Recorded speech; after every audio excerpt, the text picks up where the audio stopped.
Today on Rappler.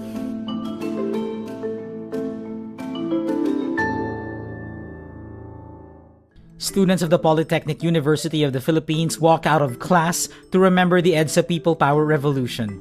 Transportation Secretary Vince Dizon asks for the courtesy resignation of DOTr officials. The UN Security Council adopts a US-led resolution taking a neutral position on the war in Ukraine. Pope Francis's health shows slight improvement even as he remains in critical condition. And Grammy-winning singer Roberta Flack dies at age 88.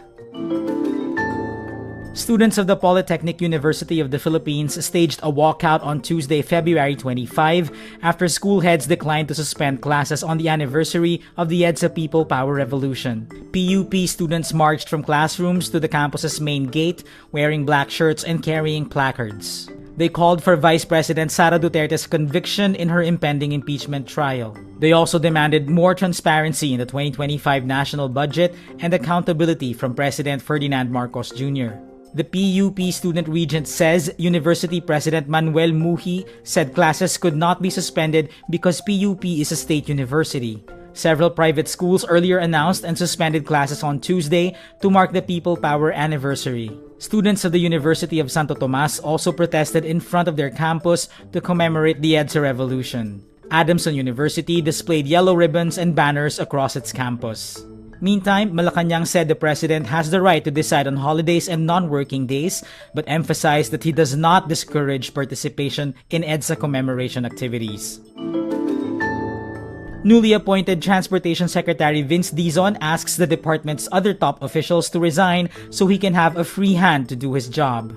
The agency's undersecretaries, assistant secretaries, and directors have until Wednesday, February 26 to submit their courtesy resignations. After taking his oath on February 21, Dizon announced plans to bring in former transport officials to assist him, citing limited time to familiarize himself with the department. Jeremy Regino resigned from his position as DOTr Undersecretary for the Railway Sector in January, several weeks before Jaime Bautista stepped down as Secretary.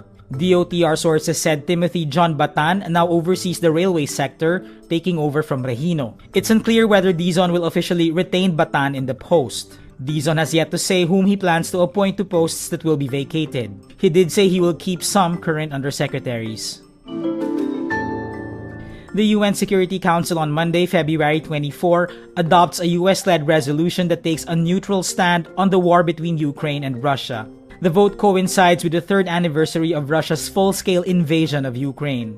The short resolution reflects US President Donald Trump's shift in policy on Ukraine as he adopts a more conciliatory approach to Russia. The resolution's wording calls for peace but avoids identifying Russia as the aggressor. The resolution passed the Security Council with 10 votes in favor, while 5 countries abstained. Russia voted in favor after vetoing European amendments supporting Ukraine. The US earlier failed to convince the UN General Assembly to adopt a similar resolution. 93 of the body's members voted in favor of a resolution drafted by Ukraine that acknowledges and condemns Russia's invasion that began in February 2022. The US was one of 18 countries that voted against the Ukraine-led resolution, alongside Russia, Israel, and North Korea. The Philippines voted in favor. Brokering peace between Ukraine and Russia was one of Trump's campaign promises. The Vatican says Pope Francis, who's battling double pneumonia, rested well throughout the night. His latest medical bulletin states the Pope is still in critical condition but showed slight improvement. The 88-year-old pontiff has spent his 11th night in the hospital, the longest hospital stay of his nearly 12-year papacy.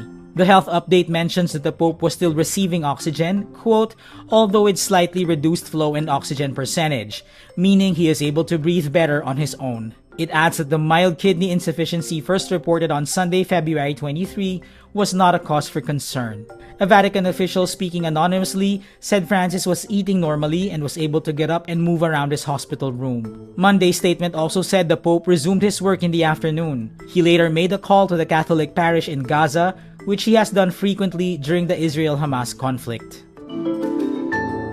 Grammy-winning balladeer Roberta Flack passed away on Monday, February 24. She was 88. Her publicist Elaine Schock says Flack died peacefully, surrounded by her family, but no cause of death was disclosed. Flack is best known for her hit ballads The First Time Ever I Saw Your Face and Killing Me Softly with his song that topped the charts in the 1970s.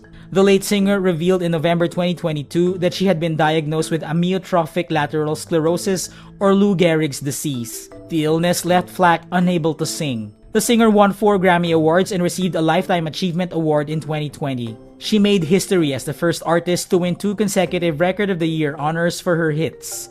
They were for The First Time Ever I Saw Your Face in 1973 and Killing Me Softly with his song in 1974.